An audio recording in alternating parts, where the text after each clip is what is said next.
আজকে আমি আপনাদের সাথে শেয়ার করব একাদশীর রেসিপি তরমুজের লস্যি। এই গরমে লস্যি খাওয়া খুবই উপকারী, শরীরকে ঠান্ডা রাখে আর তরতাজা রাখে। তরমুজগুলো এখানে আমি ছোট ছোট টুকরো করে কেটে নিয়েছি আর দানাগুলো ফেলে দিয়েছি।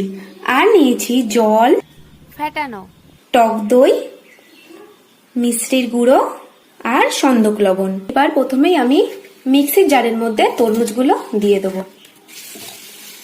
টক দই,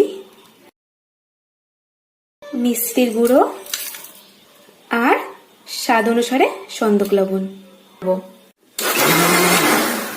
এবার এর মধ্যে সামান্য জল দিয়ে দেবো, খুবই সামান্য। আবার এটা ব্লেন্ড করে নেব। এবার এটা আমি গ্লাসে ঢেলে নেব।